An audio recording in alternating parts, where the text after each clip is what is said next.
Okay, so welcome. In celebration of Women's History Month, Berkeley's Diversity, Inclusion, and Belonging Committee is delighted to present to you a panel discussion with three talented insurance professionals from across the Berkley organization and moderated by Mia Grant, Senior HR Director at Admiral.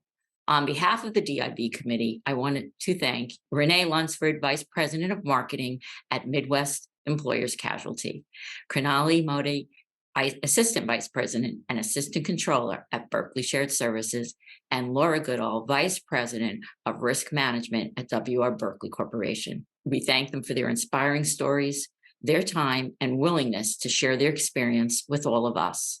Our thanks also to Anthony Abatino for recording and editing our discussion today. And with heartfelt appreciation and tremendous excitement, we look forward to listening to this discussion today. With that, I turn it over to Mia Grant for handling the discussion. Thank you. Thank you, Carol, and hello to everyone viewing this presentation in honor of Women's History Month. I'm excited to have the opportunity to serve as the moderator for our panel, and which consists of several dynamic and interesting women, all of who will share their experiences as a working professional in the insurance industry, their challenges, and their accomplishments. So we'll jump right to it. The first question is for Renée. What does Women's History Month mean to you? For me, Women's History Month is a reminder of the many sacrifices women have made and are still making today. Not only did events like the women's suffrage movement, the civil rights movement, and others make a difference, but it was also women like my grandmother who worked on local political campaigns in our communities and churches and organizations to fight for equal justice every day. Without their effort and perseverance, I am confident that my career journey would look much different. Thank you, Renée. Mr. Krunali, I'll toss the question to you. What does Women's History Month mean to you? Women's History Month is an opportunity to learn about women throughout the world that have contributed to society. It allows this generation of children to see the evolution of women's contributions. I believe this is important for young girls to learn that with hard work and determination, they can leave their footprint on this planet for generations to come. Thank you.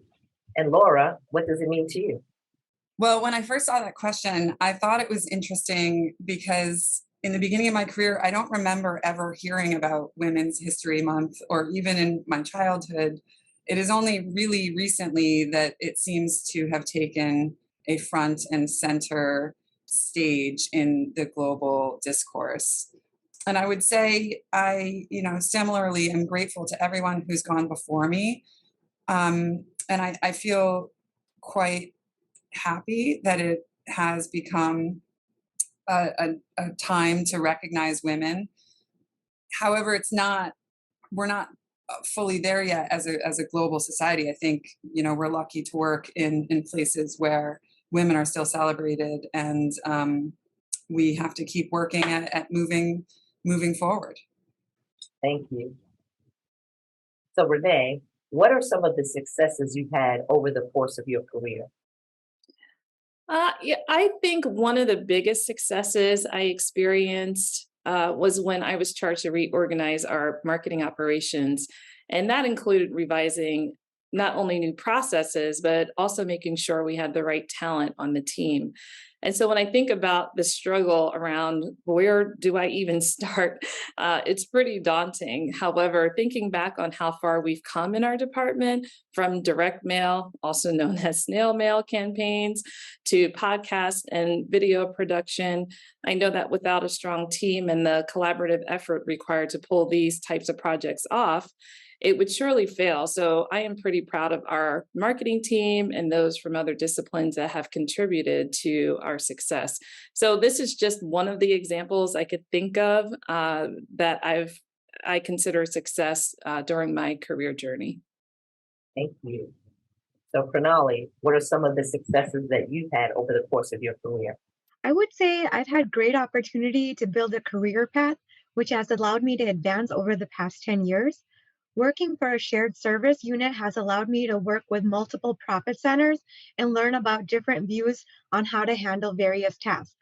Some of the successes I've had with my career include developing and improving processes, researching unknown items, and building strong relationships with my colleagues within the organization here at Berkley.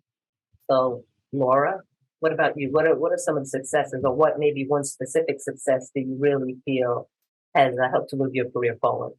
So I'd say all of my successes that I feel proud of are very much tied to my challenges. Overcoming each challenge has led to a success. And I would start with 22 years ago when I entered the business. I found myself 6 weeks into my first job on 9/11, and I worked on the 99th floor of the World Trade Center Tower 2. So going through that period of, first of all, the disaster itself, but then the days and months afterwards was a tremendous challenge for me. And I poured myself into my work at that time. The only people I really knew in New York City were my colleagues, my surviving colleagues. And I found real value in contributing to something that mattered. Our clients needed us. We lost many colleagues, and so there was a lot of work to get done. And I found that in contributing and working hard and building strong relationships with my colleagues, I was quickly recognized, and I was able to be put on a global training and mentorship program that my employer at the time offered, and it was very fulfilling for me. So as a follow-up to that, how do you think that experience has added to your perspective in the way you interact with your teams? It definitely is something I carry with me every day and have throughout my life.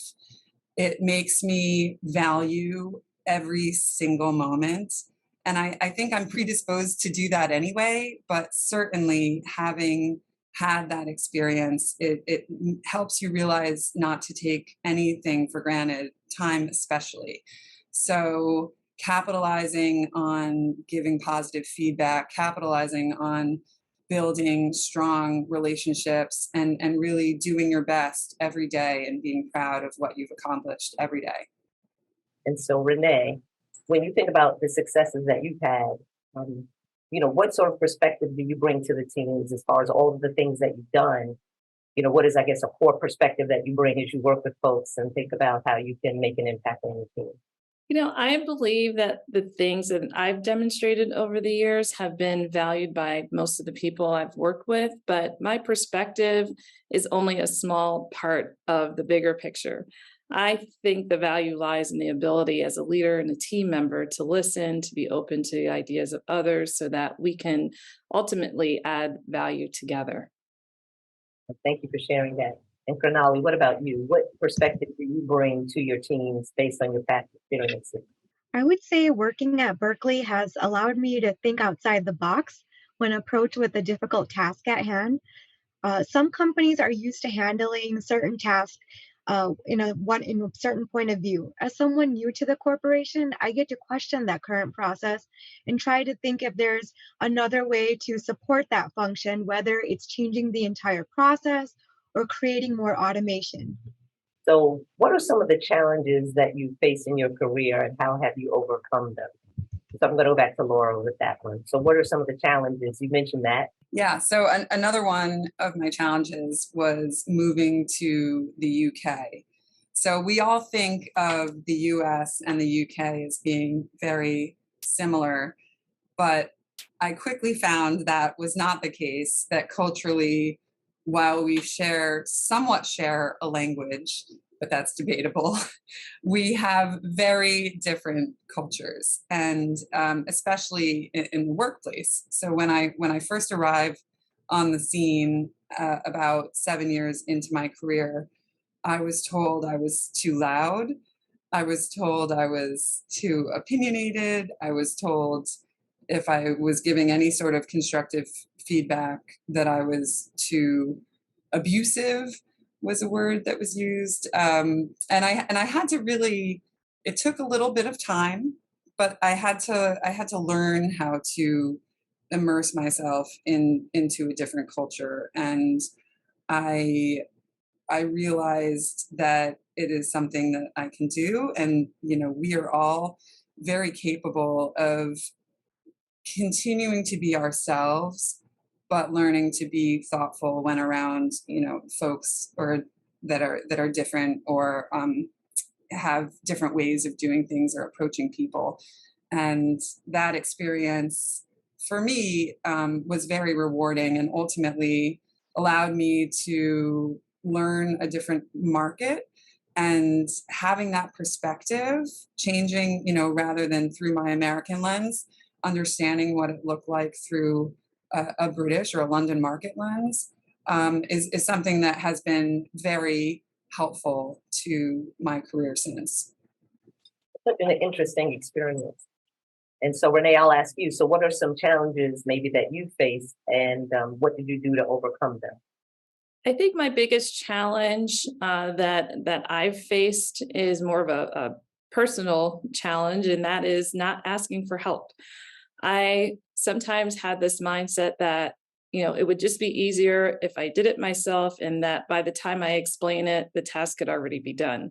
And as women, I believe we try to do it all, sometimes out of fear of being perceived as weak, or maybe it's demonstrating that we aren't able or capable to handle the job, all while trying to ensure that everything is perfect all the time.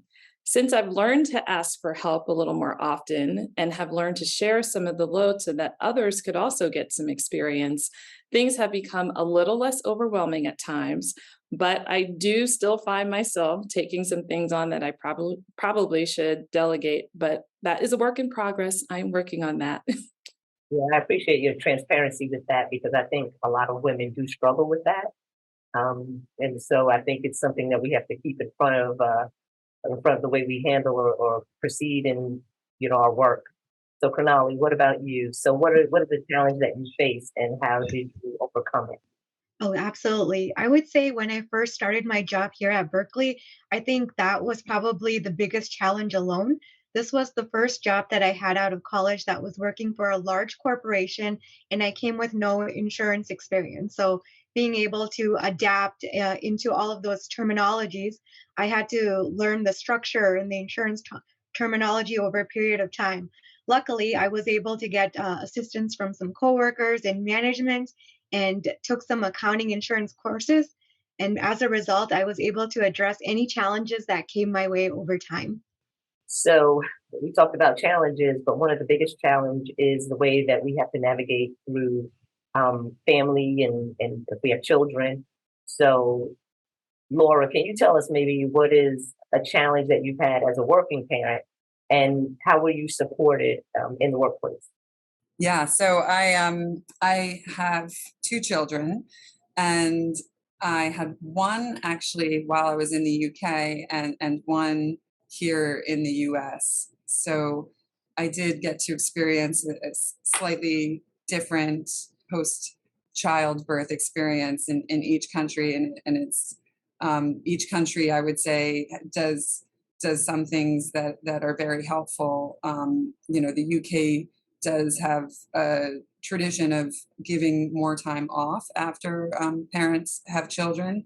But I would say in the US, we do tend to give a tremendous amount of support to women. So I think the challenge, having had that time off, first in the UK, was coming back to work sooner in the US. Having done so, however, I liked the fact that I came back to work sooner. It's hard at any point. I think even with COVID, we've found it's hard at any point changing from a home environment to an office environment, that can pose certain challenges no matter how long you've been at home. So I would say it was nice to get back, even though it felt like a challenge at first. I'm grateful that I came back when I did after my second child, and I really didn't have too much of a pause in my career as a result.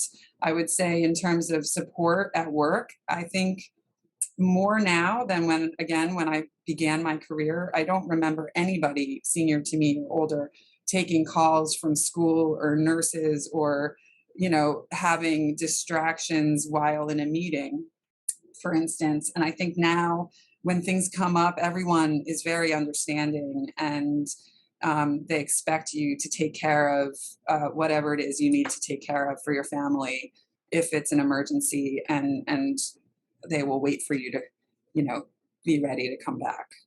And so, Renee, what about you? What is the challenge maybe that you experienced as a working parent? And again, how were you supported in the workplace? It is tough to balance family obligations with work. However, I also believe through building solid relationships with colleagues and being able to talk to other working mothers and working fathers, actually, it kind of gives you that feeling that, okay, I'm not alone. Others are dealing with this as well. There was a time when my husband was commuting to another city every week. And at the time, our daughter was in high school, playing high school soccer, club soccer. She was on the track team. She had other clubs that she was involved in at school. And I was also traveling for work at the same time. So that was a pretty stressful time. And it's probably the most juggling I've ever done in my life. But I think sometimes we don't want to share some of our personal lives that, at work. But when you have that support system in the workplace, it definitely makes life much easier. And I do agree that, today, when I look back 25 years ago, when I first came into the industry, that's not something we shared. And no, you didn't feel like you could take a call from the nurse's office, or it's a snow day, you've got to leave because you've got to pick up your child from school. It was like, I don't know if I should say anything, but now times are different. And I think the pandemic can kind of change some of that as well. So it's much easier to balance these days. Thank you. I do think that the pandemic had one or two positives for the working folks. So, Krunali, can you tell me a little bit about your career progression? And second part to this question, what have you discovered with your experience that you wish you would have known sooner? So I started off my career at Berkley as an entry-level accountant with no insurance experience. As I continued to develop new skills and gain insurance knowledge by taking insurance courses, I moved up in my career to a management role as an assistant controller. I learned to have an appreciation for the full finance function, from accounts payable to month end to budgeting. I believe it's important to understand the small details that we take for granted, since we live in an automated environment that relies heavily on technology. Understanding how a process becomes automated allows someone to grasp the understanding of the purpose and the importance of the process.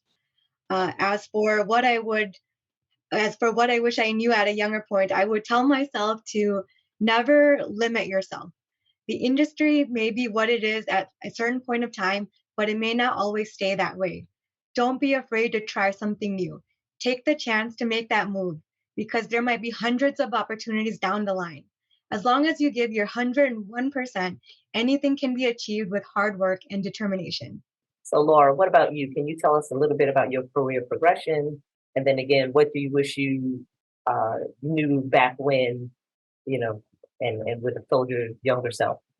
So, as I mentioned, I began my career directly out of college. I joined Aon Re as a reinsurance broker trainee, and I was fortunate enough to be put into a global training program that was somewhat of a fast track program.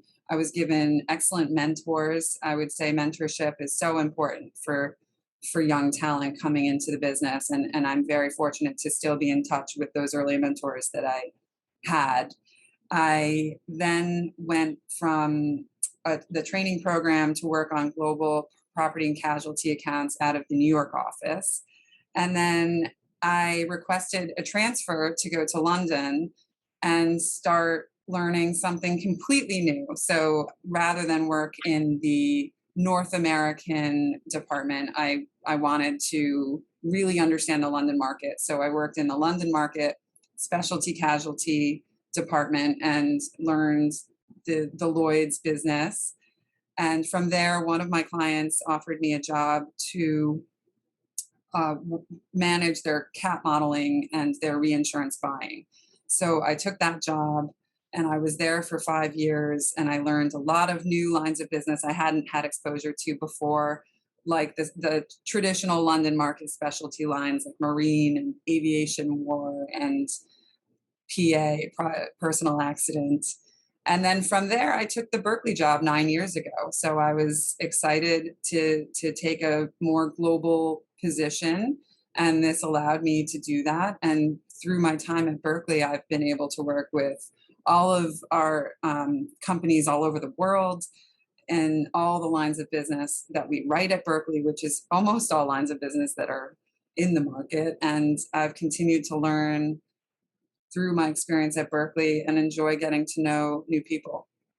And so, again, so what have you discovered with all of this experience that you wish you knew earlier in your career? So while the learning the technical side of insurance is important, and I've naturally done that through my career, I think one of the key things I wish I knew early on in my career is to really invest in making relationships with my peers across the industry. While that came very naturally to me to make deep, meaningful relationships with my colleagues, I didn't invest as much time as I wish I had doing so across the industry. And what you will find as you go through your career is that people do move around, and it is helpful to call on those relationships as you progress. And so, Renee, same question for you. A little bit about your career and did you discover with experience that you wish you knew earlier? I've had some unique roles in the insurance industry. I, started off at an insurance company and then moved to actually a rating organization, the Insurance Services Office, or ISO. And then worked for a few other carriers in the areas of compliance, actuarial, some consulting, and marketing, which is my favorite role of all. And it's the role that I've been in for the majority of my career. And for the majority of my career, and at this point, it's not something I ever imagined I would be doing when I began my career in the insurance industry. Others at MAC recognized my talent and gave me the opportunity to try something totally new. And with some additional training and certifications, I was able to apply what I learned. And it's been so much fun. I have the opportunity in marketing every day to find creative ways to promote our brand and value to the marketplace. And what I've discovered in terms of what I wish I knew earlier in my career, I wish I would have been more courageous when it came to taking opportunities that weren't exactly in my comfort zone. I know I mentioned that marketing wasn't something I thought I'd end up in, but I do remember a few other opportunities, either prior or to that, where fear of failure actually is what drove my decision to not take on that challenge or that opportunity. And I've learned over the years that fear of failure will definitely cause you to miss out. Today, I will gladly take on any new challenge as there are so many lessons to be learned and opportunities to grow. And I'd also tell my young self that it is okay to bring your whole self to work. It's something that I am still working on, another thing I'm still working on. But at the end of the day, go for it. What's the worst that could happen by taking on a new challenge? So, that makes me want to go back to Laura. So, a big challenge for you was to move from the US to the UK. And I guess what made you brave enough to even consider such a thing? That's a pretty big move for someone earlier in their career. Yes. So love. I moved for love. I always wanted, I did, when I was studying in college, I always wanted to work in international business, though I didn't really know what that was. I just wanted to work with people from other cultures who spoke other languages, and I wanted it to be something that seemed global. So when I met a British man and dated long distance for a year, it seemed like the perfect opportunity to actually tap into that desire to have an international experience. But it was definitely the love first and then the work. And he's now my husband, by the way. It works. See, maybe we should move for love. That's awesome. And so, Krunali, I'll bounce that question back to you. Since you had no insurance experience, most people don't grow up wanting to work in insurance. So what made you take a chance to come over and start an insurance career? So I've always wanted to become part of the financial industry market ever since the real estate market crashed a little over 10 years ago. Banks would work with insurance companies to cover the cost of losses. I wanted to be involved in a profession that was in that field. Insurance seemed like the right profession to learn how those losses are handled. After joining Berkley, I was able to learn about all types of insurance, which includes cat losses and even reinsurance. So, Renee, who is the most influential woman that you know? So I know that I'm very blessed to have so many influential women in my circle, and I really just can't name one person.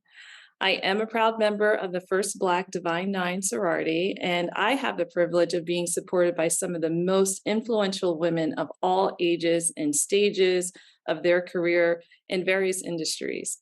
They've continued to listen to me, I get great advice, and they've demonstrated ways to be successful through their examples in their own career journey.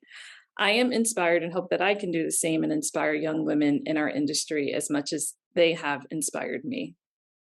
Well, thank you. Thank you for sharing that. So, Krunali, same question for you. Who's the most influential woman that you know? So I would say my mom is the most influential woman that I know. My family moved to the USA from India when I was about 4 years old to start a new life in hopes for a better future for me. My mom had to work long hours, and she was always home for me when I came home from school. She would take care of me, my dad, and my grandmother. She is a hardworking woman that never showed any signs of weakness. She was never tired. She never showed me any of those. She is my role model, and I hope to become more like her every single day. And so, Laura, same question. Who's the most influential woman that you know? Sure. So I would say, like Renee, there are so many influential women who inspire me every day. And so I will choose one of those to talk about, and that would be the CEO of Gen Re, a Berkshire company. Her name is Laura Goodall. And I think Kara is inspiring because of the way she works with people. She's clearly extremely brilliant and successful, and yet she's incredibly approachable.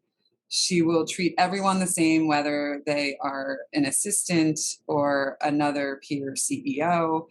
And I think her ability to communicate like that is inspiring. And then, Renee, what advice would you give to young talent that may have not considered insurance as a profession? I would advise young talent to not limit their options. There are so many ways to use your talent, skills, and education in this industry. A few weeks ago, we exhibited at a career fair, and as I was leaving, a young woman came up to me and asked what company I was with. And when I told her, she said, "Oh, I don't think I would be able to work at an insurance company." And I asked her why. And she said that she was a data science major. And I said, "Well, you're in luck. We have a whole department of data scientists that have created a predictive analytics platform for our customers. They're also using AI technology and all kinds of things that would be a great fit for someone like you." And I told her that she should definitely check out our table. And this just goes to show that, this is an industry that continues to evolve, sometimes slower than others, but it will always be around and there will always be limitless opportunities. Krunali, same question. What advice would you give to young talent that may not have considered insurance as a profession? Well, as someone who personally never considered insurance as a profession, I can vouch for this. Insurance industry is such a large market that may seem intimidating at first, but there are multiple opportunities for anyone who wants to pursue a career in this industry, whether it's marketing, it's finance, it's IT, you can name it. Any college degree that you want to pursue, you can apply to the insurance industry. You can always learn new skills working for an insurance company and apply that not only to your work life, but also to your personal life? Thank you for your perspective on that. And then Laura, what about you? What advice would you give to young talent? So I would say insurance is the glue that ties society together. It provides the ability for people and businesses to take appropriate risks and propel us as a humanity forward. It will be the thing that helps us solve climate change and cybercrime. And I could list so many other relevant global challenges, and ultimately insurance is behind the solutions. So I would say to young talent who want to do something that matters and is meaningful and feels like a challenge, but a challenge among people who support them, I would say take a look at insurance. There is so much opportunity. We are working on innovation, but as an old industry, there is so much opportunity to do more, and it will be an exciting next several decades. Excellent. Well, thank all of you for joining us today. We really appreciate your perspectives and your experience. And thank you again for sharing.